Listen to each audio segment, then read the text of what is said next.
Yes, indeed, gentlemen. Welcome to another episode of Total Hockey Now here on the Total Hockey Now YouTube channel. That over there is at Ant Rivera. Oh, I point the right way. At Ant Rivera 86. That over there is at Fuzzy Chris 91. I am at Pucking Thoughts. We are here right through the Stanley Cup Playoffs. We've been here for you throughout the season, in the Mocky season in the summer, which is not that far away, boys, which is our favorite time of the year. We got Stanley Cup playoff hockey to talk about. Unfortunately, we can kind of get this out of the way early. The two guys that surround me here, their playoff teams as of 2 nights ago are no longer participating. So there we go. And with the Ant and the Devils, we kind of knew that was coming with the Hurricanes. We knew it was just they were overmatched. No real surprise there. I know Chris had some hopes about the Canadiens pulling off a first-round upset. Didn't quite happen. I think they ran into a better team, but the experience Montreal got in that series will be very helpful for next year because they played them tight in pretty much every game. They did. They put up a good fight. Not enough high danger scoring chances.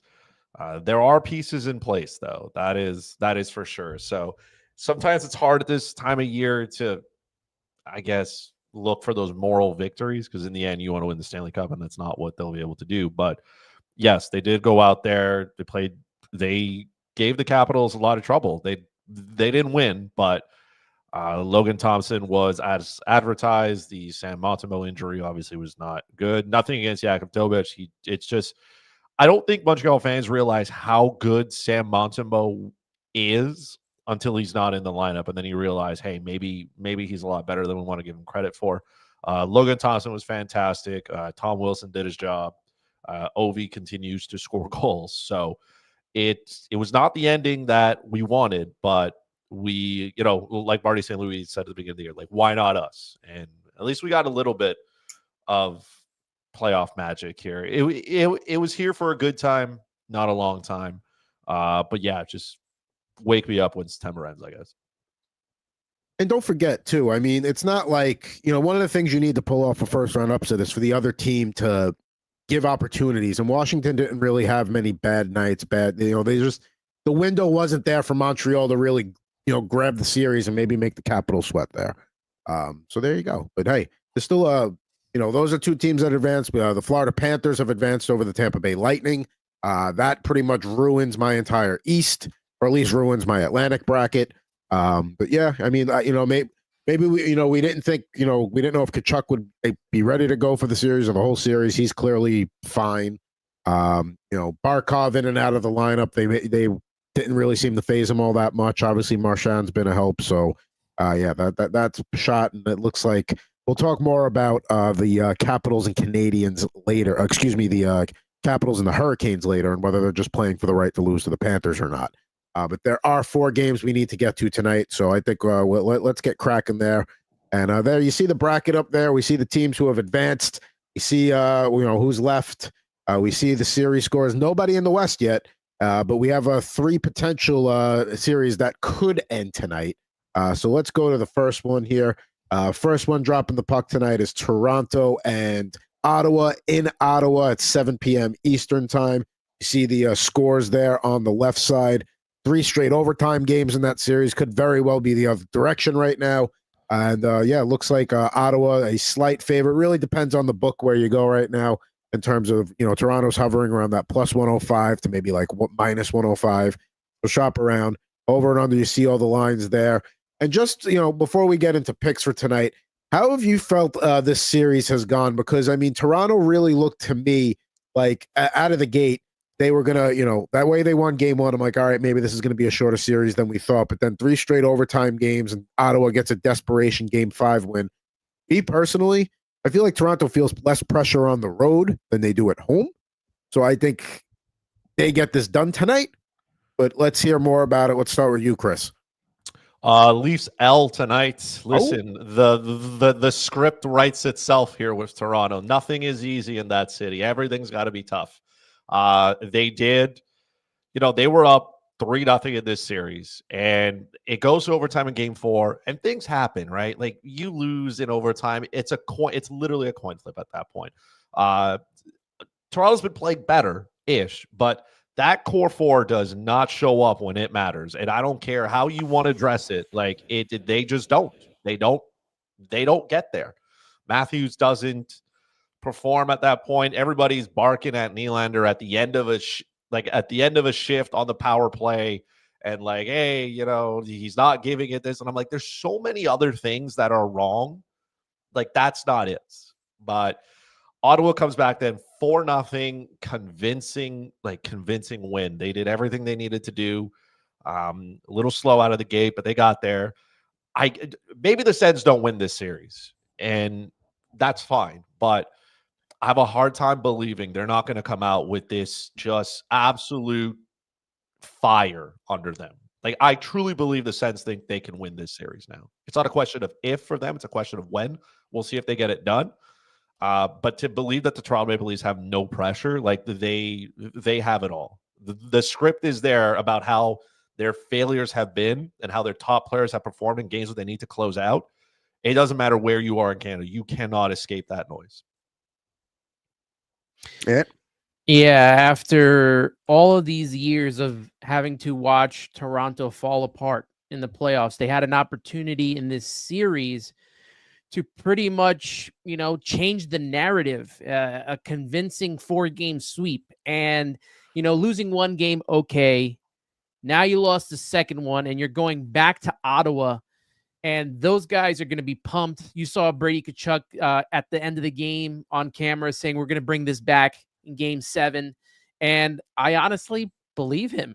I think this is going 7. I don't think if Ottawa loses, I would assume it would be somewhat in overtime against Toronto, until Toronto proves that, this kind of a curse thing that's going on with them is not real.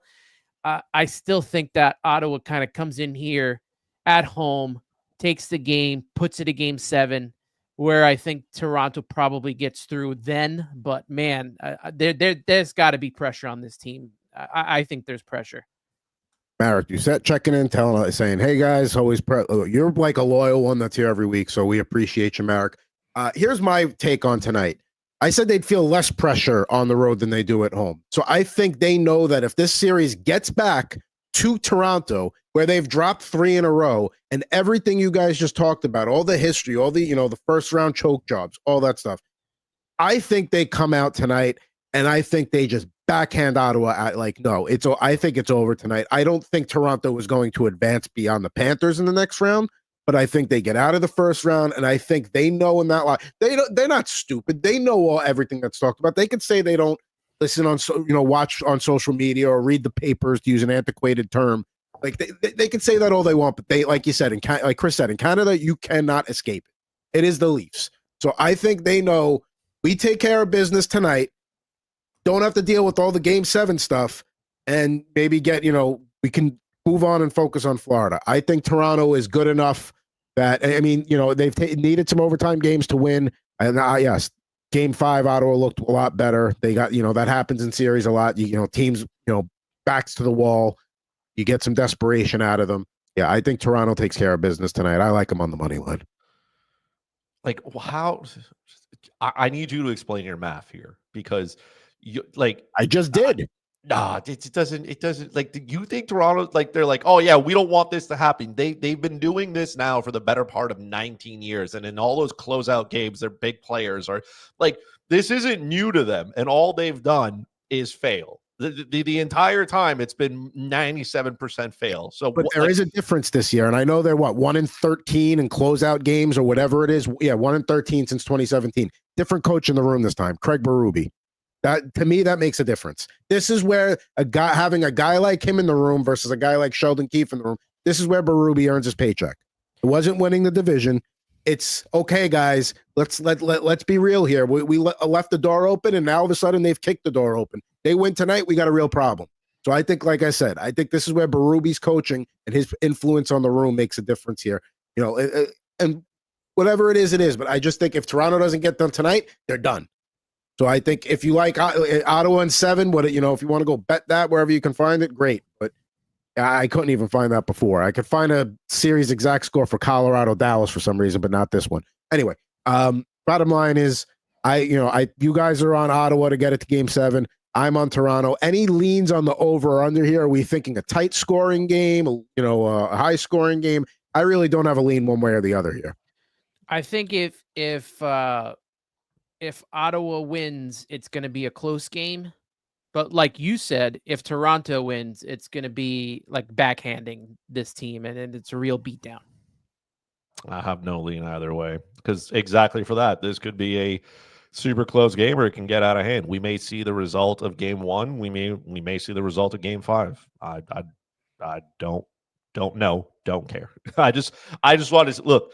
A couple more days of misery for Leafs Nation. They're burning jerseys and they're still up 3-2. I am having a blast, man. Like, it's tough, but I know that even if the Habs lost, it's nothing. Like, it's not as bad as watching Leafs Nation fall apart. That is great. If you're feeling bad, just hit the X, hit the For You tab, type in Leafs, and just watch the chaos, man. I love it. I will say this: if it goes to 7 and Ottawa wins, there will be riots in Toronto police. Game 7 Saturday. That might be. I know sometimes there are certain days with the NYPD that, hey, everybody's on. Like New Year's Eve is one of them. Everyone's on call, or if you're not working, be ready to work. I would have a feeling if you work for the Toronto Police Department, you are on call if you're not already scheduled to work on Saturday night. Because that could get ugly there. Eric also wanted to know, is that it for Matthews if the Leafs lose the series? He's kind of not really been there in elimination games for Toronto. Is that it for him? In Toronto, I don't know, but he's not the one who's leaving. It's gonna either be Mitch Marner or, this team's gonna run Willie Nylander right out of the building. Which again, he is not the problem, by the way. Like, that's at the end. It's towards the end of the shift. First of all, everybody's looking at Nylander going, "Oh, his back check." Last time I checked, that was Matthews. That pass was egregious. Like, you can't be making that. That's not the choice we're making there, right? So yeah, it is what it is. And yeah, I think Marner's contract's up anyway. But yeah, if they lose this series, there has to be a sizable change somewhere, because otherwise, you've changed the coach. Now it's time to maybe go back to the roster and maybe tweak something and change something. So there we go. We got two guys. Two of us are on Ottawa. One of us on Toronto for tonight. The next one in terms of order of puck drop tonight, the Minnesota Wild taking on the Vegas Golden Knights in Minnesota tonight. This has been a fantastic series. I've enjoyed watching every game here. And we talked about the disrespect towards the Minnesota Wild last week. And again, Vegas being minus 163 road favorites here in Game 6. Even being plus 150 on the puck line here. I don't know. I think this series is going 7. Well, we'll worry about who I think is going to win Game 7 when we get there. But for tonight, I don't understand. What does Minnesota have to do to prove that they're a little bit closer to Vegas than people are giving them credit for? Gustafson's going tonight. It's not like Marc-Andre Fleury starting, where you might understand that a little bit better. It's the same thing that Toronto's going through right now. The history. Vegas has it in the playoffs. That's why they're going to be favored here. And I thought that Vegas was still going to come out of this and win this series. I didn't know if Minnesota, even though Minnesota was getting their top players back, I still thought that Vegas still has something left to at least get out of the first round and make it into the second here. They just, I think that I don't know if they ended here. I think it might go 7. But I still think Vegas is the team to win this series. The absolute disrespect to the Minnesota Wild, man. I don't know what they have to do at this point for them to be like Vegas is a minus 163 favorite on the road. This is not a regular season game. This is a playoff game. Homie, like this, I get Vegas has played better. I get that. But look, I know the regular season is a different season, but what you did for most of it, sometimes it translates over, and Vegas has not been as dominant as I think they could be. And Minnesota is still a team that can do damage. They like Kirill Kaprizov. He's executing. Joel Eriksson Ek is there. Matt Boldy is there. Maybe the Wild don't have as much depth, and that's not new. Like that we all knew. But I mean, it's just, to me, it's the mortgage on Minnesota's money line. They came so close to closing that out in Vegas. And if it wasn't for an offside call, then this is a whole different conversation. So, I mean, I can't give Vegas that much credit on the road. That's a no-go for me. Yeah, that's the thing. Like, because of that offsides, which was by a hair, we could be talking about a closeout. We could be talking. Yeah, so I just don't understand why Vegas is so heavily favored here. Now, the team that has scored first has won every game. That is something to consider. Pavel Dorofeyev is out tonight because of an undisclosed injury. He's going to be replaced on the top line by Mark Stone. His spot in the lineup by Victor Olofsson. So, I mean, that's a guy that's been putting the puck in the net a lot for Vegas this year and has been a steady power play contributor. And he's not in the line tonight. And that counts. That's something. That's somebody out of their top six. So, again, just Minnesota on the money line, plus 140. Maybe they don't win the series in 7. But, I mean, you look at the series. When Minnesota's won, they've been, not to say they've been the better team on, 5-2 victories back-to-back games where the other games were close or overtime.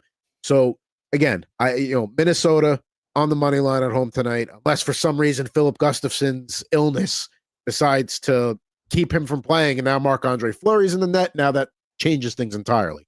But then what Minnesota has to do is do what they did in game 2 and game 3, get this game out of hand, because if this gets into overtime, then they lost the last 2 overtime games. So that starts creeping in your head.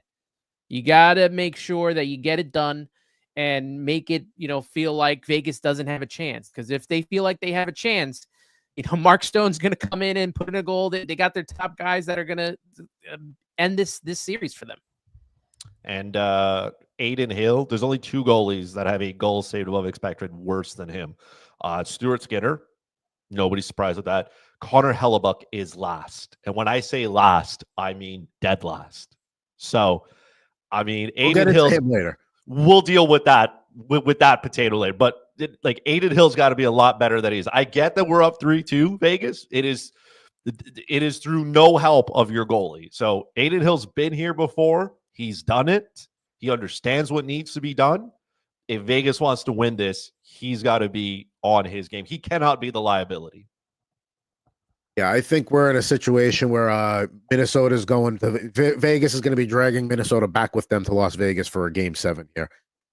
But then we'll see how the flow of game 6 is, who's healthy, who's not, who's going to win game 7. Vegas, a much better team on home ice. But yeah, Minnesota's done enough to think that they're going to prove to me that with their backs on the wall and that they pretty much had the game won. But, and I understand it was offsides that was called, but let's be real. That's one of those offsides where it did not affect them. It wasn't egregious. It was, yeah. So we'll see how it goes. Any feeling on the total here? Because 4 of these games have cleared the over, no problem, with only last game hitting the under here. In closeout elimination games, I tend to favor the under, but this is another one where a lower scoring game probably favors Vegas, where a higher scoring game probably favors Minnesota. So this is the total here is a stay away from me. I don't have enough love for it. I would go over, though, just because I feel like if one team's got the lead and you're within 5 minutes, right, that last 5 minutes of the third period, that goal is coming out. You're not waiting. And even if you're down 2, right? Yeah. It doesn't, I expect both teams to maybe score a goal. I'm hoping somebody has the lead at some point. Probably need the empty net to get the over here. That's my assumption. So I'll lean on the over a little bit more. And if I'm pulling one out of your book, last game we went under. So apparently the math says that it's over the next game. I don't know about the logic behind it, but you certainly live by it. So I apply that theory a little more in regular season where teams meet twice within a week or in back-to-backs and stuff like that. Okay. Playoffs, it also can work. But I just think in general, when you get late in the series, and hey, you look at Tampa Bay, Florida last night, that kind of bucked that trend a little bit. They did. Geez, Florida's a juggernaut right now, but we're heavy on Minnesota here. That's more than the lean there. Now, next in chronological order, we're going to save Avalanche Stars for last because let's face it, that's been a fantastic series here. Let's keep it in the Pacific bracket here. Little Oilers Kings, and a series that many of us let's just call a spade a spade. Got it wrong here. Edmonton went from being plus 360 in the series to minus 360 in the series since the last time we were on the air with you. Looking at the game 6 odds, Edmonton, best I could find is minus 165. Some places minus 175. Kings plus 145. Total here over 6.5 plus 110. Under 6.5 minus 130. Edmonton on the puck line, if you think they can win by 2, is plus 150. And here we go. And I'll say this. I really thought LA, would bounce back. They had their chance in game 4. I think that's where the series might have gotten lost for them. That was their opportunity to maybe, not let Edmonton have momentum. Here we are talking about a Kings, potentially going down, the season going down after taking the first 2 games in the series. In terms of picks and leans for this game, I think under 6.5 is the way to go for what I said before about closeout games. And if I had to pick a side, I would lean Edmonton to win in 60 minus 105 because just taking them on the money line there isn't enough. And I don't know if they would cover the puck line. I think the Kings can keep it close. Listen, the LA Kings are frauds. That's what they are. Let's not get it twisted. In game 1, they needed a miracle, right? They needed Philip Deneau to score. And then, yes, they won game 2. And we're like, hey, you took care of business on home ice, which is as you should. You're never in trouble till you lose a game at home. Then they went to Edmonton, and we knew their road struggles, right? And you knew you were in trouble. There's this one video on X where you see Connor McDavid is walking out. There's there's Kings fans there. They're not being disrespectful there, but you just see McDavid's just grinning at them. And that's at that point you knew that this series wasn't over yet. That those boys had just they didn't even get started yet. They're like, don't worry, we'll figure this out. And then they backhanded the Kings on home ice, right? The Kings just can't defend. They can't defend a lead. This team, and then Draisaitl would just be like, yeah, they're just like that. We could just roll 4 lines. They sit back. They're not hard to play against. You're like, okay, that's cocky, but he's right. In a certain sense, he is right. And then the Kings came out and put together I want to use the term mediocre, but it's worse than that. It was egregious, their start that they got off to in game 5. You are at home trying to set the pace. And if it wasn't for Darcy Kemper, who, he's been all over the goals saved above expected. He's given up 18 goals in this series, which is what he should have given up. That is too many goals to give up, but it's not even his fault anymore. He is doing the most that he can. His team provided him 0 support in game 5. 0, nada. They literally left him out to dry. The Tiger King meme there where he's like, I called for help, and not a what do you need? Nothing. He just left him there. So now they go back to Edmonton. They're not a good road team, and they got to deal with the Oilers, who are just rolling now. They figured it out. You know what I mean?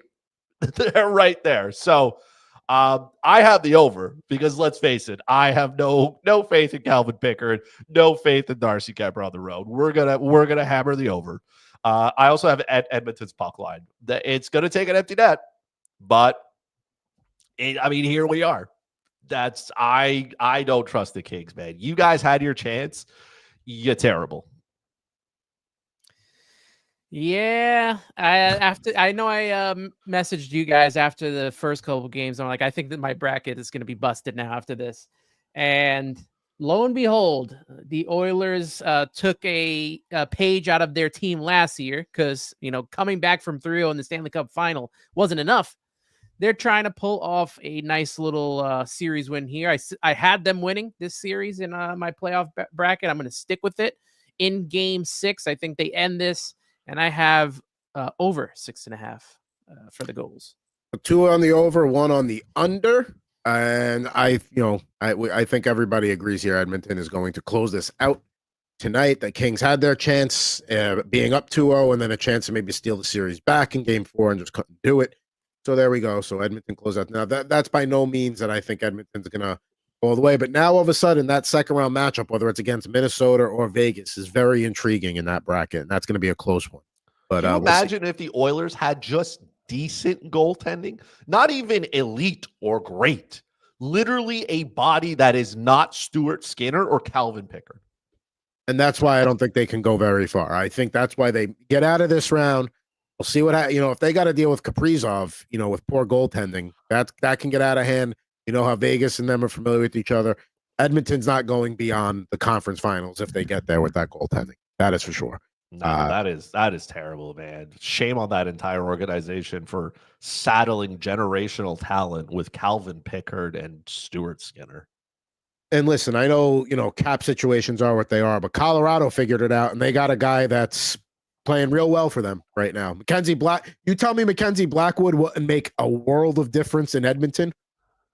I mean, maybe, but again, I think Edmonton's problems are bigger than that. Defensively, they're not very good. Yeah. Colorado just, an absolute wagon. But yes, I do believe, if you're going to, try, should have done that. You didn't. I want to see that. It's terrible. There was something I saved the other. I screenshotted and thought I screenshotted and saved that I wanted to use for this, but I didn't. So never mind. It was about the wild experience that is Evan Bouchard. Yeah. Highs and lows, baby. Highs and lows with Evan Bouchard. 1 minute you're shipping him out to whatever team in the KHL. The next minute, homie, he's just the best defenseman to ever step on the ice. Can I call him the roller coaster? Can that be his nickname? He will make you sick watching it because it's like you have to embrace, you have to take the good with the bad with Evan Bouchard. I don't think that shocks anybody. A little bit like Erik Karlsson. Remember, you knew what you were signing up for defensively, but the offense made up for it. And you needed it to be more positive than negative. And that's what Evan Bouchard is. Accept it. That's it. Accept it. He's got a bomb from the point. And every once in a while, he's going to get turned in. And you're like, buddy, what are we doing here? This isn't 11 o'clock on a Monday in a beer league. Take your man out or something. But look, he's a hero today. We'll see if he's a zero by, tomorrow morning. Before we move on to the next game, the last game on the docket tonight, State of Survival. Hot take. Edmonton trades for Swayman this summer. I'm actually we said better goaltending than what they have. Swayman does qualify as that. How much of a leg up he is a different story. I would think getting out of normally I'd say getting out of a situation like Boston would be good for him, but I think you're going into, it's not as big of a city, but it's definitely more of a hockey-focused market in Edmonton and Canada in general. So maybe Swayman just needs a change of scenery there.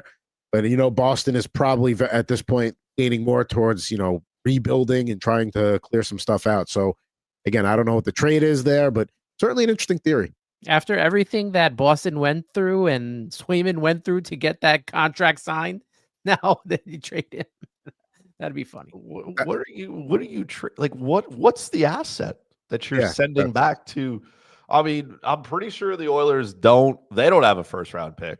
I'm pretty sure they don't have a first round pick this year. They don't have a first round pick next year. I get that the cap is going up, which is fine. But let's not pretend that they have any money, right? That team is broke. And I'm talking like third-year college student broke. Like they got no money here. They do have 1 year left on like Stewart and Pickard, so cool. But don't forget, they still got the cap penalty. The buyout for Jack Campbell. Remember him? He was the solution. So they got to deal with that. I also don't think their prospect pool is good enough to, you know what I mean? Like, you got to give Boston something. And Boston's not just going to send them off so they could. You imagine, though? I mean, it wouldn't shock me, though, because the Bruins are just, you go in in just over 12 months from having Ullmark and Swayman, probably one of the best tandems in the NHL, to not having any of them and relying on Jonas Korpisalo. Like, is that what you want to do? Is that the rebuild plan here for them? Who apparently wants out unless he plays more. So it's like, I don't know where you get off having those kinds of demands, Mr. Korpisalo. Hey, listen, do you. Listen, man. It's good to have confidence like that. It's good to have confidence.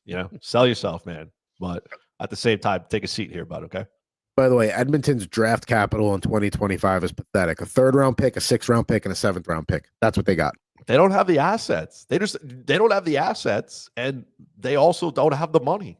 They don't have a 4th round pick for the next 3 years, including this. They would have to come up with some crazy cap circumvention. I'm talking like you take Vegas and Tampa Bay, put them together, have a baby, and be like, hey, how can we literally get around the cap like that? That's what they need here. They need to hire a capologist. What I think you do is if you get a Vegas Edmonton 2nd round series, be like, hey guys, I know we're enemies right now, but maybe let me see that PowerPoint presentation on how you got Mark Stone to work. You think you can maybe send that over to me? Just that's what I would be like. Hey, we're going to be hanging out a lot for the next week and a half. Let's chat. Let's see if we can. Maybe you can scratch my back a little bit. But nonetheless, the series that everybody had anticipated out west was the Avalanche and the Stars, and here we are. We are getting ready for a Game 6 here tonight.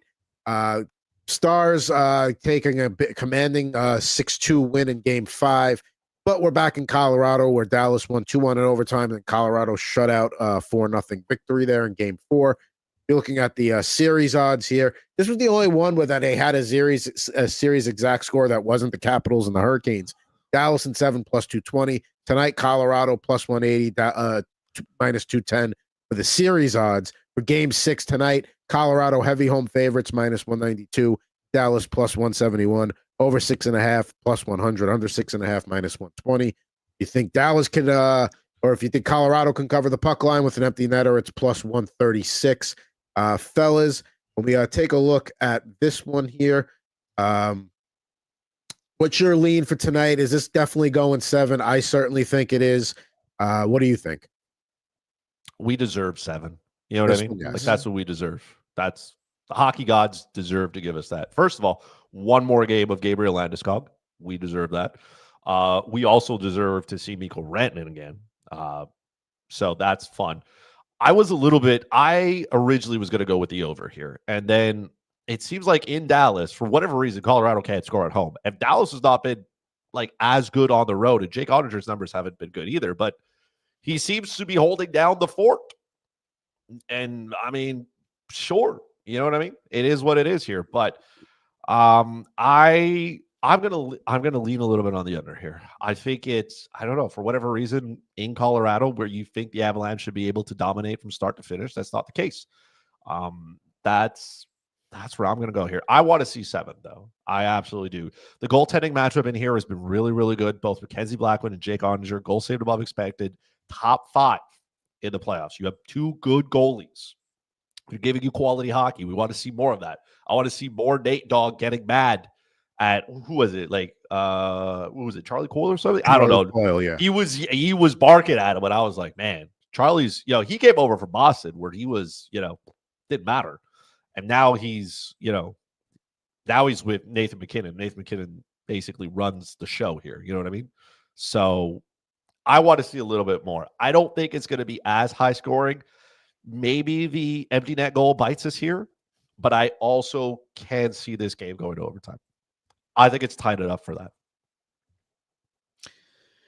Look, we said in the East that the best series was going to be Tampa, Florida. Boy, were we wrong. Yeah, that's right. We were definitely wrong on that. But we did say Avalanche Stars would be the best in the West. And so far, so good. And like everybody else, let's get this to Game 7. I mean, come on. We deserve it. It's been such a great series. And, you add the storylines, like Chris said, Landeskog getting in there, scoring a goal, Rantanen going against his former team. I mean, you've had it all here, and you just want to see it continue, and hopefully it does. Hopefully we get 2 more games out of this. I don't think I'm going to take. I'm going to stay away from the over/under on this one. I feel like we could have Toronto Edmonton at 7, right? Watch the Leafs get reverse sweep, and then tune in to Colorado Dallas to finish off the night. You know what I mean? Like I'm in for that. I'm in, and then find somewhere to put the Golden Knights and the Wild. And I mean, the Kings will be already on the golf course. So it truly does, you know what I mean? Like, they're irrelevant at this point. It doesn't matter. I'd be curious how if Toronto takes care of business tonight, if they would imagine they would push this game to the early slot and then do Vegas, Minnesota as the doubleheader there. That would be how I think they would do it. I think that's a much better doubleheader than Toronto, Ottawa. But I know you want to see Leafs misery, potential Toronto riots, et cetera, et cetera. Listen, a Saturday night with Leaf fans being miserable and unhappy. I mean, look, I can't help myself. You know what I mean? Can't help myself. In terms of tonight, I do think, because of, as you pointed out with both games in Colorado, clearing the under, no problem, especially with tonight's total, I would lean that way. My play for tonight is I think Dallas takes it in 7. And this is the last chance you're going to get. I got it earlier today, plus 220 at DraftKings. It's like, even though I think Colorado's going to win tonight, I do think Dallas will end up ultimately winning the series. And I don't know if I didn't want to take Colorado on the puck line. Overtime, very real possibility. So taking them to win in regulation, don't want to do that either. Obviously, the money line's too juiced. So that's my play is Colorado's going to win tonight, but I think Dallas gets it in game 7. So I'll take the plus 220 on that, thinking that Colorado will, get one more victory at home here. All right, there you go. What's a tie? How much is a tie? I forget off the top of my head. Usually it's like plus 250 or something like that. Let me see if I can find the tie here somewhere.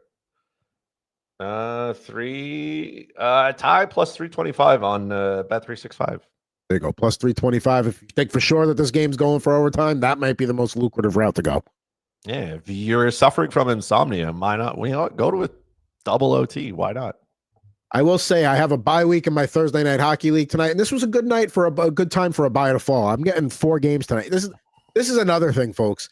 And I just want us to appreciate, we love playoff hockey. We love as it gets deeper in the playoffs, all that stuff. This is the last 4-game night of the season. It's over after this. Unless we get all 4 series to advance, which I don't, the way we're talking to today, I don't think that's happening. We'll be lucky to have 3, more likely 2. So just enjoy it. This is the last time you're going to have double headers that are actually properly stacked by the half hour, so you never have to watch an intermission. This is one of those, this is probably one of those last nights that's going to be the case. See, Gary, you can do it. Now do this, but in the regular season as well. You can do it. It exists. For TV, same thing. Just do it in October. That's it. Once the schedule comes out, do it how you would normally do it. And then on this night, we got a lot of games at the top of the hour here. Let's move at least 1 to 7:30, 1 to 8:30s. And I get it. You try because then the advertisers are like, "What are you doing? Nobody's going to watch commercials," and they got the money, and I get it. But unfortunately, anyway, we're checking on the chat here. Fresh Donnie Cakes TTV. Any Leafs hype? I'm the only one on the Leafs tonight.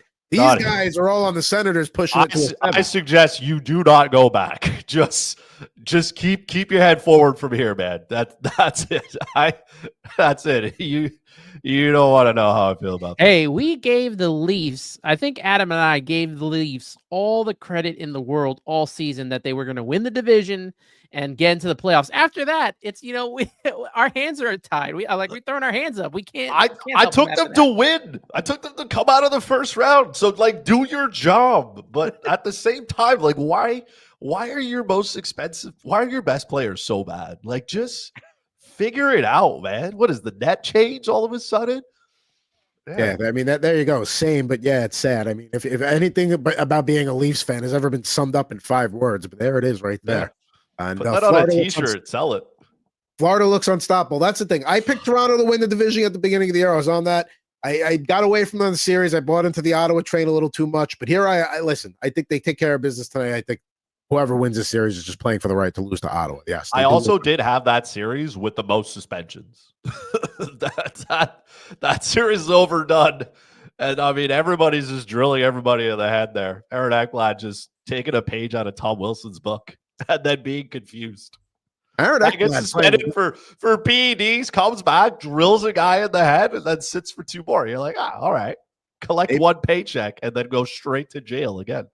Maybe he just didn't feel like playing. Was like, I enjoyed my time away. I need to stretch this out just a little bit longer. Now, those are all 4 games that are in the books for tonight. But we got a game tomorrow. It's standalone. Game 6 in St. Louis. It'll be rocking in the Enterprise Center. I once saw Pearl Jam there. Good venue. You're looking at the series odds there. Winnipeg minus 1,100, St. Louis plus 700. So if you think they're going to win the next 2, go jump on that right now.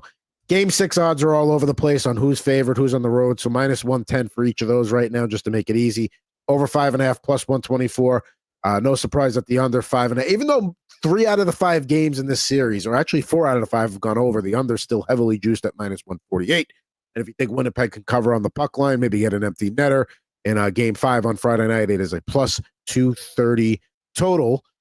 So looking at that game there, I mean, in general, I think St. Louis has done exactly what we thought they were going to do in the series. They were going to give Winnipeg a fight. Here we are talking about, Connor Hellebuck, maybe his, we talk about other teams' demons. Here's his demons again. No Mark Scheifele for game 6 due to an upper body injury. Something tells me he would play a game 7 if it got there. But here we go. Everything's kind of lining up for St. Louis. They won both games at home. Home team's taken has held serve.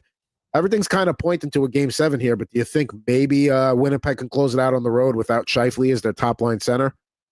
It's just like the issue with Toronto. Until Connor Hellebuck proves us otherwise, I mean, I think St. Louis is going to win and force a game 7. I wouldn't be shocked if some people sprinkled a little bit of money on St. Louis, considering, what we've seen over the last couple of years from Hellebuck in net during the playoffs. And I wonder, you think too, like, is Jordan Binnington in his head as well? I mean, we saw it in the finals for the Four Nations, and that happened this year. So you got to think a little bit that he would be in his head. So I got the Blues winning at least game 6 and forcing a game 7, doing it at home and then going back to Winnipeg.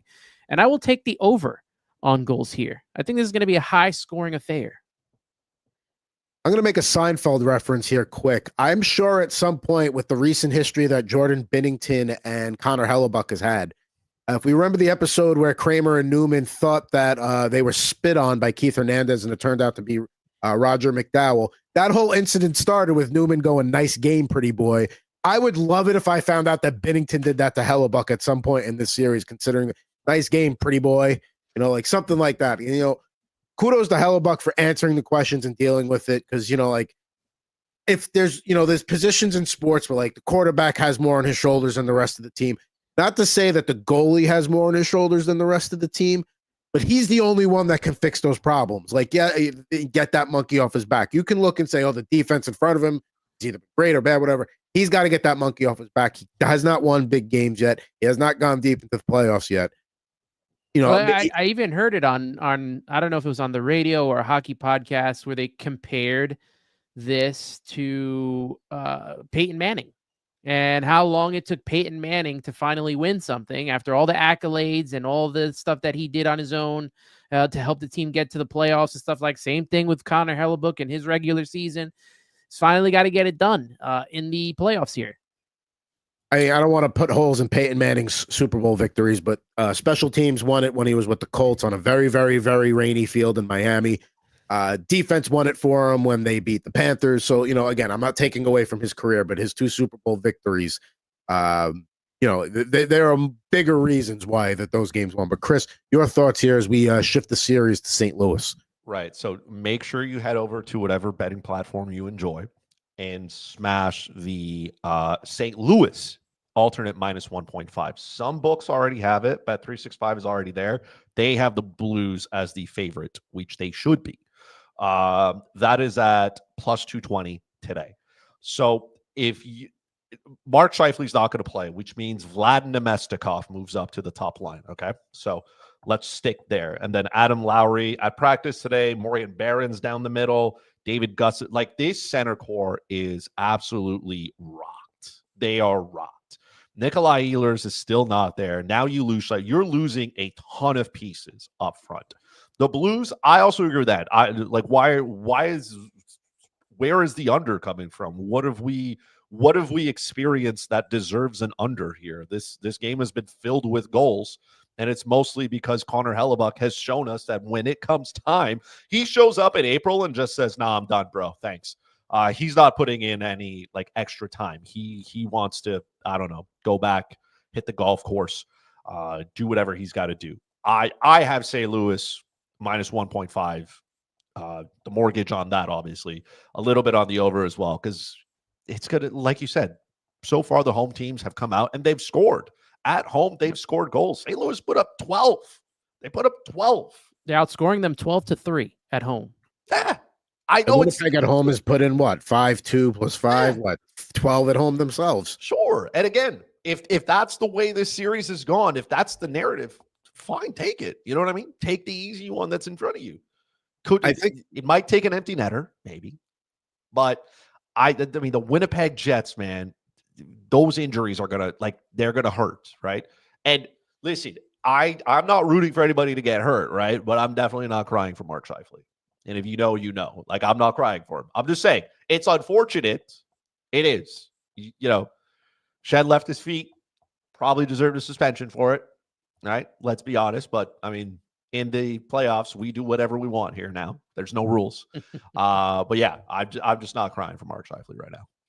I think part of the reason this under is so heavily juiced is one, coming into the series, we all thought this was going to be bet the under 4 out of 5, most nights because of the way the two teams play. Even with Hellebuck's Demons, okay, you can still lose and not give up a lot of goals. You can have that scenario too. I even remember when watching before game 1 saying to a friend, like, oh, I like the under. And then it was like 3 goals in the first period or whatever it was. I'm like, well, there's that. Whatever it was. I think people thought the series would go a lot closer to game 2 than the way the rest of the series has gone. But yeah, I mean, the way these two teams have gone, there's nothing to indicate other than the fact that it's a closeout game and, the Blues are going to look to tighten things up at home.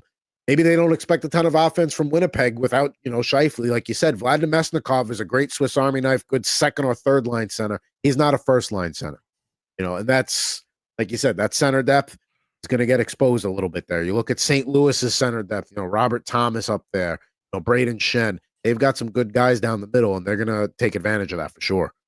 I also don't think they settle that beef right off the, right off the rip. I don't think Shen's going to have to answer for his hit right away. That probably waits until later in the game, depending on, if St. Louis is winning, I expect, Lowry or somebody to go up to Shen and be like, hey, now's, you know what I mean? Now you got to answer it. Maybe, maybe they do it early, kind of want to get it off and be like, hey, we're done here. You know what I mean? All is settled for the moment.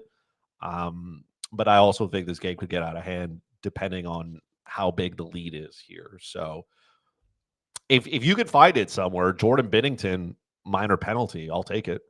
I mean, I feel like he's gonna hit somebody. He's gonna do something. Somebody from Winnipeg's gonna park themselves in front of the net. And he's gonna give him the old Billy Smith, and it's that's how it's going to go. Maybe you know what I mean. That's just the feeling I got here from Jordan. I just feel like he may hit somebody with his blocker and get penalized for it. Maybe his glove. That I think maybe the odds for him to take a penalty aren't there, but what he hits with, that is probably a little more intriguing. Like, is it a blocker? You know how hard it is for a goalie to get a penalty? I mean, look at Anthony Stolarz. Homie, shy of stabbing, right with a knife in his back. Like, the rest was like, yeah, we're good here, bud. We'll let it go. So Jordan Binnington is probably going to have to do something unhinged, and he's capable of it. That's not a stretch for him, really. So, all right, Chris is on the St. Louis puck line. I'm on the St. Louis money line. Ant, what do you got for the game? And Chris also on the over as well. I was taking can you pull it back up again? I thought absolutely. Yeah, he was taking the over. Ant and I are just one person. Yeah. I think we were taking the over on goals. Over on goals. Over on 5.5. Ant and I are like Henrik and Daniel Sedin. Adam, you're just like the guy who slots in for us. So what? I'm Alex Burrows. He had a great career. They did. Listen, I'll take Alex Burrows' career. Great career.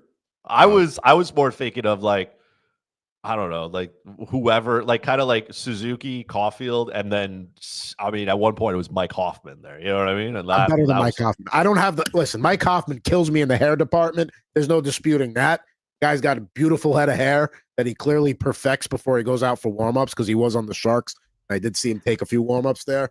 But he's got me beat there. I have no doubt about that. But so we got the series that are still going on. We do have a second round series, unfortunately, at the expense of these two guys' teams that they root for. But hey, that's the Stanley Cup playoffs, and here we go.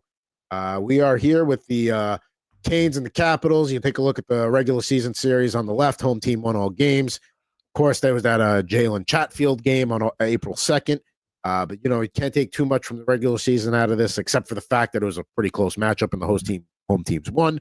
Looking at the game 1 odds there, Carolina early road favorites, slight road favorites, over and under about the same there at 5.5. And if you want the puck line there, if you think Carolina can cover with an empty netter or more, plus 215 on the series odds on the right side of your screen. Carolina to sweep plus 800, Carolina and 5 plus 500, Carolina and 6, the shortest odds in the series plus 360, Carolina and 7, Washington and 7, both plus 500, Washington and 6 plus 700, Washington and 5 plus 800, Washington to sweep 17-1. So they do expect Carolina to get a game, at least at some point. And if you're looking to just bet a series total and not take a side, 4 games, a sweep would be plus 600. 5 plus 270, 6 plus 195, 7 plus 210. So basically what they're saying is Carolina and 6 is the way Vegas looks at that. When you take a look at this series here, both all three of us fans of teams in the Metropolitan Division and the even matchup here, what jumps out at you initially? I think that, even though Carolina won the series against my Devils 4-1, I felt like the games were a lot closer than they should have been, especially when the Devils were not converting at all on power play opportunities. I mean, game 3, the game that I went to, they pretty much dominated overtime, both overtimes. I feel like there should have been more from this Hurricanes offense against the Devils, who no Jack Hughes, no Luke Hughes, no Dylan. They're dealing with so many injuries. Timo Meyer's been, somewhat disappointing. I thought that the Hurricanes should have did a lot better. I am going with the Capitals here, and I'll take them in 6 to win this. I'm going to continue with the Ovechkin train going here. I mean, look, as somebody who had to watch the Capitals play, I could say the same thing about their games. The Montreal Canadiens were a young team. We knew that. And in those first 2 games, yes, Washington went into Montreal with a 2-game, 2-series lead, a 2-game lead, but those games could have easily been a toss-up. Montreal had quite the push in game 1. They took it to overtime. Game 2 was, Logan Thompson doing it. Logan Thompson, again, comes in, highest goal saved above expected. Pretty sure Freddie Anderson is 3rd. He is expected to play, which I think is important. I do think that this series will be a lot of unders. I do think that Tom Wilson was very effective in what he needed to do. I don't think Carolina has a player like that who can counter it. There's not many teams that have a Tom Wilson. Andrei Svechnikov, yes, he can throw his body, but he's not, that's not also Andre better not fight Ovi or something like that's just not where he needs to go with this. I will take Washington at 7, though. I do think this will be a even matchup both ways. If Washington can clean up their penalty kill a bit, because Montreal Canadiens had a really good power play. I think if the Capitals can clean that up, they have the better goalie. Logan Thompson was good. He was what he needed to be. They came out, they played. Alexi Protas is back. That is a big, that's a big win for them. I think the line of the defensive pairing of Sandin and Waugh need to figure it out, because at times they were just miserable. And when that duo got exposed, so did the Capitals. But the rest of that, I don't know. There's a little bit missing here from Carolina. I don't think they're as deep. I don't think they're bad, because they got depth, and they had the best penalty kill during the whole regular season. And I don't think that's going to change. But in terms of structure, I give it a little bit to the Capitals. Capitals have just a little bit more skill than the Hurricanes do. I'm also going to give the edge here to Logan Thompson over however healthy Frederik Andersen is. Yeah. Never healthy. Every season we do this with Freddie Andersen. That's why I think even in the offseason when we were doing our mock drafts, nobody touched Freddie Andersen, because we knew that he was going to be injured. And look where we are again. I'll say this last thing here. The Devils were 20th in goals this season, 240, whereas the Caps, all the way at the top, well, behind the Lightning, they were second with 286. They're going to have a fun time against Carolina, because the Devils just couldn't score all season, and it happened. The same thing happened in the playoffs. I expect them to be a whole lot better against the Hurricanes when it comes to this series. Let's see what we got checking in here. Kate, State of Survival. Caps are a complete team. Hurricanes are not. Eric Franco saying Canes love being the underdogs. I think Canes in 6. And there is something to that. There is the turning the quote-unquote disrespect into a positive. They are looking like they're kind of like the slight favorites here, the way the series exact score is shaping up. But yeah, everybody's going to be loving the Capitals. Capitals have been the darlings of one of the darlings of the NHL this year, obviously because of the Ovechkin goal chase, but just because they went from being a team that the New York Rangers absolutely demolished in the first round last year to, being the best in the East and, being, one of the odds-on favorites out of the East. The Freddie Andersen injury stuff does concern me. I think he'll be back for this series. I think the fact that he didn't play a lot this year, maybe he can find a way to band-aid it together a little bit. Kochetkov doesn't inspire a lot of confidence. Obviously, that gives up 3 goals right out of the gate against the Devils, and then Carolina has to rally behind him. For his sake, I hope that's the worst for the playoffs for him. I had Carolina to win out of the Metropolitan before the playoffs came in, so I'm going to stick with that here. But I do think this is a 7-game series here. I think Carolina in 7. I think this is also going to be a series. It's tough to. We know the second round. This is the only one we know. We know it's going to either be Toronto or Ottawa against Florida. Florida's going to win that series. We look at, it's going to be Winnipeg or St. Louis against Dallas or Colorado. No matter how it shakes up there, it'll be a good matchup. But I think, and then Vegas, Edmonton, or Minnesota, Edmonton, whatever it's going to be out of the Pacific. I think this is going to be more of an old school throwback, punch in the mouth kind of series. There was already some bad blood at the end of the season. It's not like we're carrying some fights over from Christmas time. It's about a month ago by the time these two teams play. It's a month tomorrow, actually. They're very familiar with each other. So yeah, I'm excited for the way this series, to watch this series once it drops the puck, which is going to be on Monday. That'll be the early game for whatever the second game is that night. So put it in your calendars. I got Carolina in 7 here. So again, I go against the grain. You guys are simpatico, and I'm going the opposite here. Washington at plus 130 to win this series. Like that's a lot of disrespect. This team was the best team in the East. I'm not taking anything away from Carolina because they are a very good team. But a little bit like Ann said, I mean, the Devils were falling apart. I mean, one more injury on the back end, I was the emergency call up. So like, like they were just banged up. And I mean, Capitals are, yes, they're healthy. That is an important part, but I don't know, man. That's a little bit too much disrespect there to the Capitals. As somebody who had them not make it out of the first round, a little bit of disrespect now. If Carolina loses a series, when do we start talking about them in the same vein as the Toronto Maple Leafs and not being able to take that next step? Because we've been talking about the Hurricanes going to the Stanley Cup final, probably winning one with Brenda Moore and that group that they have, and they just keep falling short. I think on some level, I mean, obviously they just brought in Logan Stankoven and they're trying to keep the team going, but I think they know on some level, after a few years of being a team that people thought would get close, they ran into Florida that year when Sergei Bobrovsky wasn't going to let in a BB, let alone a hockey puck at that point. So I think that might have been one of their best chances to really make a run at it that year. I think they know this, not to say it's their last chance, but this is probably their last good chance. Brent Burns is not getting any younger.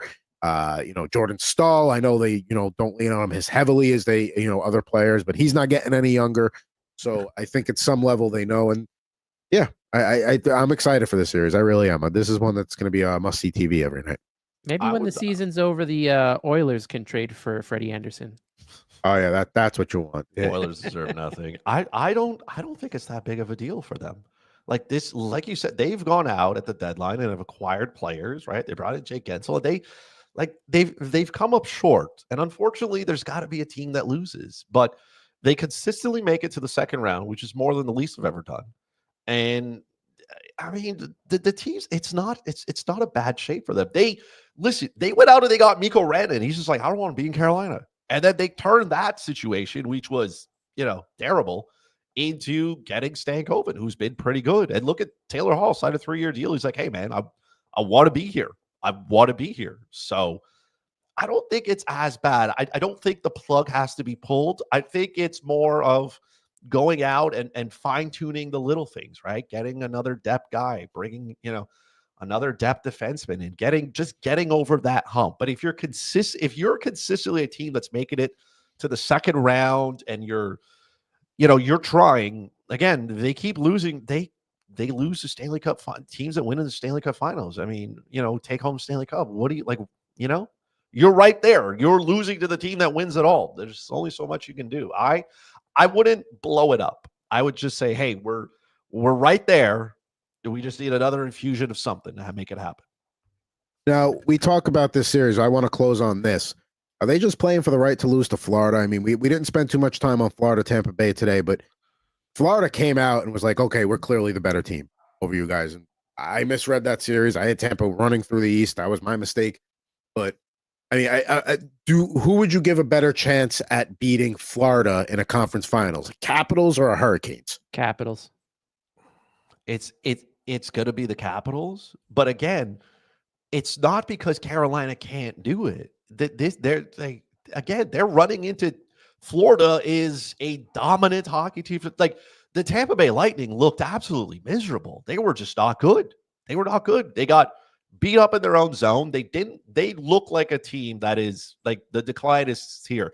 And for all the shade that they throw at Matthews, right? I know Nikita Kucherov hasn't scored in like a first round playoff now because they've been eliminated 3 in a row in like what feels forever.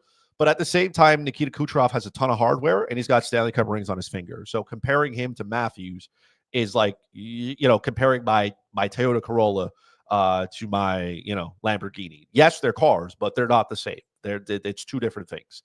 But yes, and as well, like, Eric said, the Canes have a lot of money. They do need a goalie, probably somebody who can stay healthy. I think that's assertive. And to say that they need to go out and get a goal scorer, they've done that. Now you got to retain one, and you got to convince somebody to be here, right? Like that's the thing. They went out and got Gensel. He didn't want to be there. That's it. And then you go out and you get Rantanen, and he's just like, I don't want to be here. So I don't know, man. Take them on a tour of like Durham a little bit. Show them Chapel Hill. Go around. Be like, hey, man, this is a great place to be. It's warm. There's good stuff in Carolina, but the core players that are there are good. And yes, I do believe that if you could go out and add that dynamic player that gives them that edge that they need, they don't have one of those guys who can just take over a game offensively, like not taking anything away from Sebastian Aho or Svechnikov or like Seth Jarvis, none of that, but they're not Gensel and Rantanen, right? You need that guy who can come in. Maybe it's Mitch Marner. You know what I mean? Like maybe that's the key. I don't know. I don't think so. But they need somebody who can go out there and put the puck in the back of the net regularly. And we'll see who it is. First, I'll answer the question. I think Washington, because of Logan Thompson, would have a better chance at beating Florida than Carolina, but I think Florida's at this point going to run through the East. Don't want to bury the lead here because Chris mentioned his Lamborghini. Next week's THM, we're going to do a profile of it. We're going to have pictures and everything. Looking forward to that. As we get deeper into the playoffs, we'll have more time to talk about things that are not hockey. Definitely looking forward to finding out. I'm one parlay away from a Lamborghini, but I've also been one parlay away for like a minute now. I want to see both the Toyota Corolla and that. I don't want to play favorites. So we'll do a profile of both on next week's THN. Okay, so before we get out of here, though, just we went through all the playoff series. We gave you a preview on what we could. We just want to go through a couple of news and notes here. We usually do quick hits at the beginning, but wanted to get to all the games here. First and foremost, Hart finalists were announced today. Leon Draisaitl led the league in goals with 52, tied for third in points, and was a career. I know we don't do plus minus on the show, but was a career best plus 32. He won the award in 2019-20 and is a two-time finalist. Nikita Kucherov, who you mentioned before, who does not belong in the same sentence as Austin Matthews, had led the NHL in scoring for the second straight season with 121 points.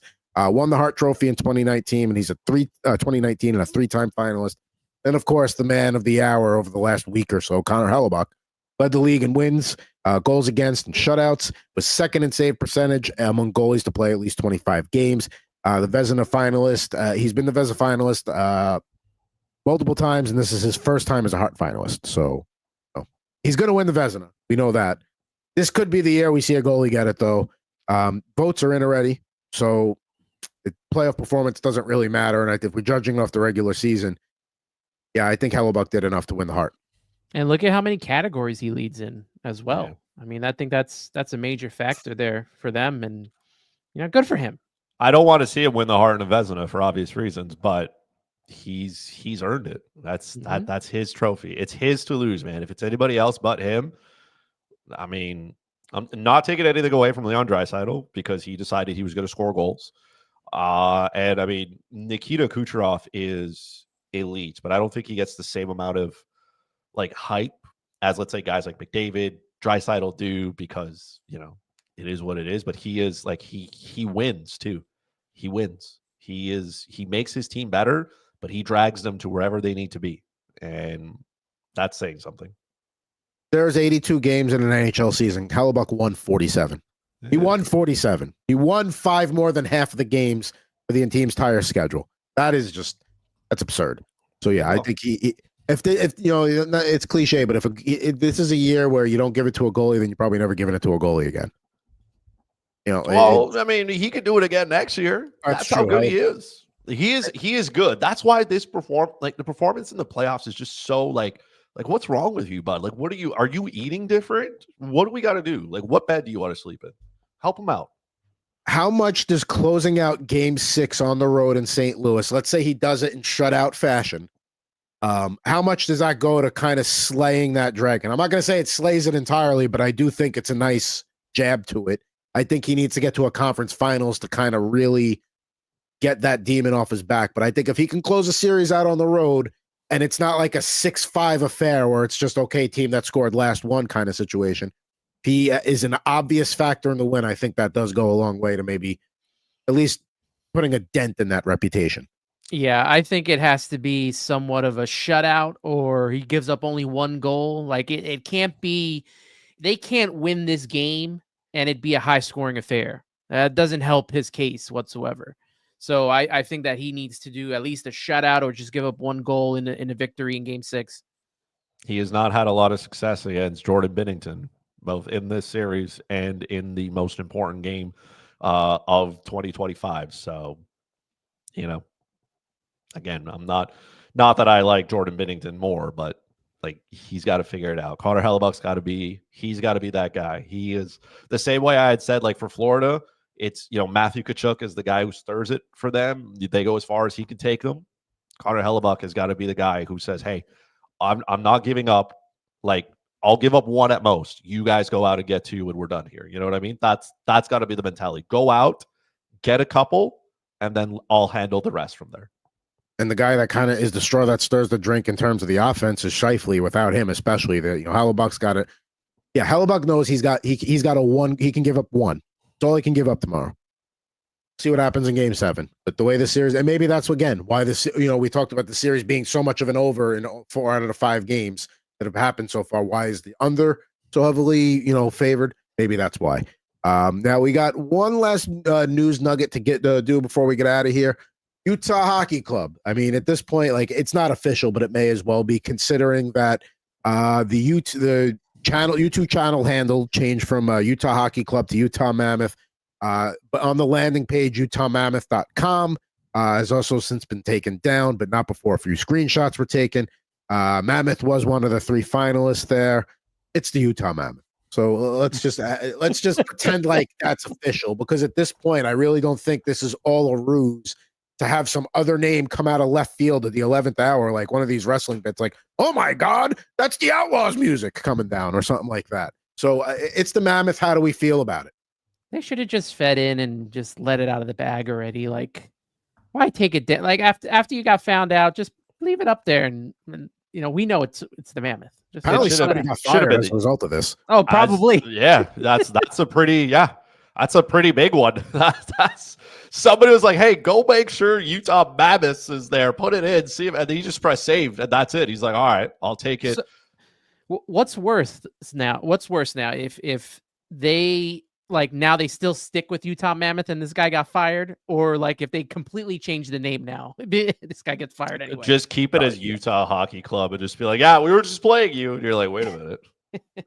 Yeah, listen, he's cooked. That guy it's good. Like when he, to his next job, wherever it is, be like, so why did they let you go? Hey, do you remember the Utah Mammoths? Yeah, that was good. Oh, yeah. Okay. So don't leave any sensitive information with you is what we understood. Got it. I wonder if during the call they even had to explain why, like, hey, like, did you try to log on for work today and notice how you couldn't get in on anything? Yeah, I think you know why. Not like NHL players who aren't, like some of them committed infractions that are all confused. I can't imagine that being one of those moments where you're like, hey, do you know why you're here? Because everybody thinks you know why. Now, I'll say this from an aesthetic standpoint. What I think I would lean into is, first of all, with the Utah jerseys they wore this year, that officially becomes their like throwback retro jersey, the black with the Utah across the middle, and they could do the white version.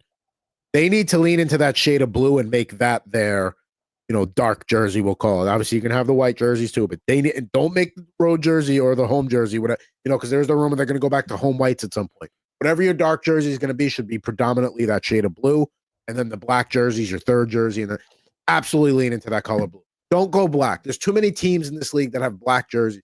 go with that blue. You picked it for a reason. Make it pop. Also, that logo's got to be better. That looks like something I put together on Canva.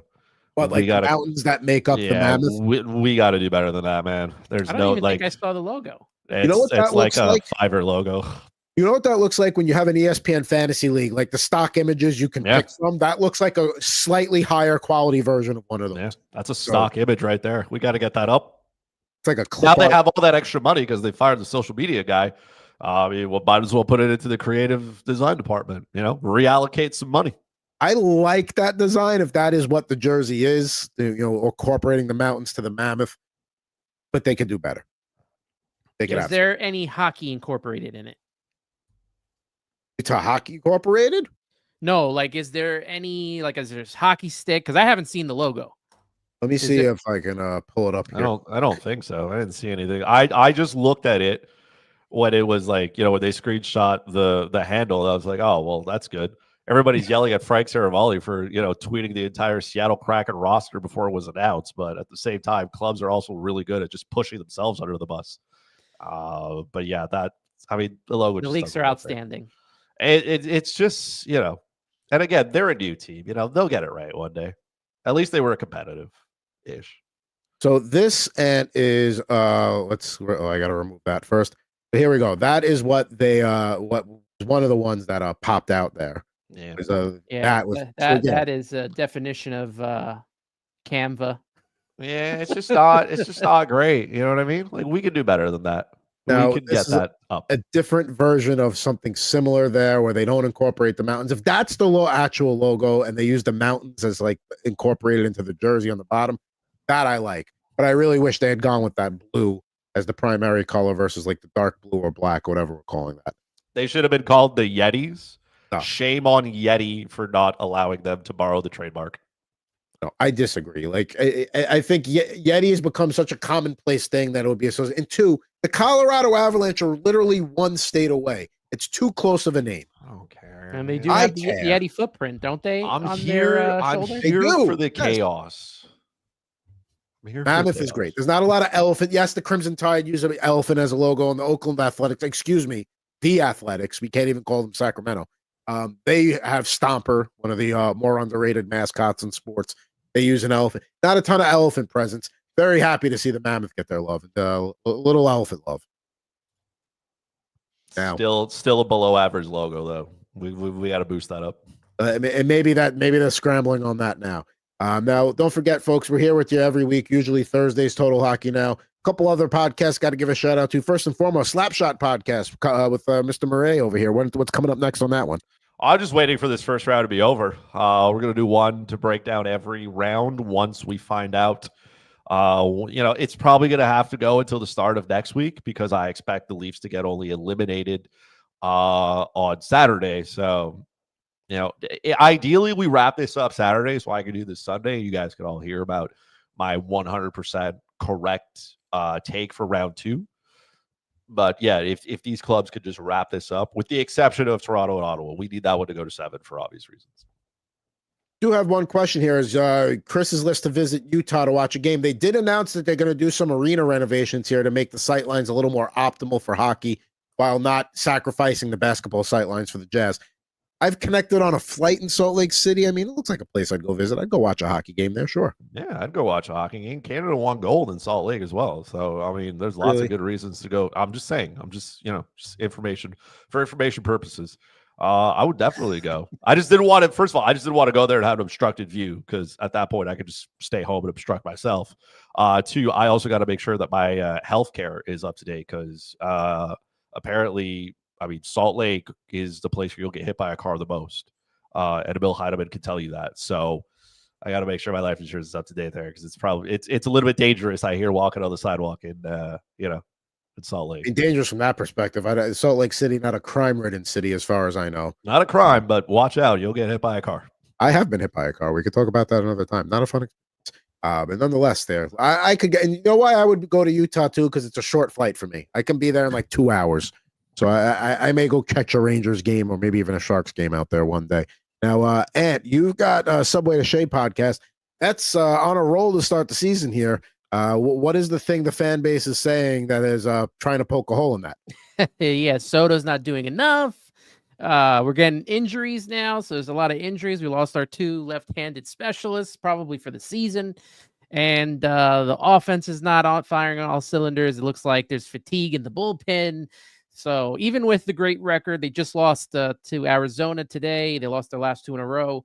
So we'll see how they bounce back from that. I'll probably do a podcast maybe this Sunday. Now, it's a rare back-to-back for the Mets and Diamondbacks, correct? They played in Queens, and now the Mets go out to play Arizona next, I believe. Well, no, they played Arizona here, and they're going to go to St. Louis this weekend, and then they'll wrap around to Arizona in the next series. There we go. So there you go. Segue to Shea if you want to talk about the Mets sky falling or maybe inject some positivity. I try to stay even keel. There you go. You're very good at that. You're very much the even keel one here on Total Hockey Now. And of course, Rip and Riff, Jared and I will be dropping a new episode tomorrow.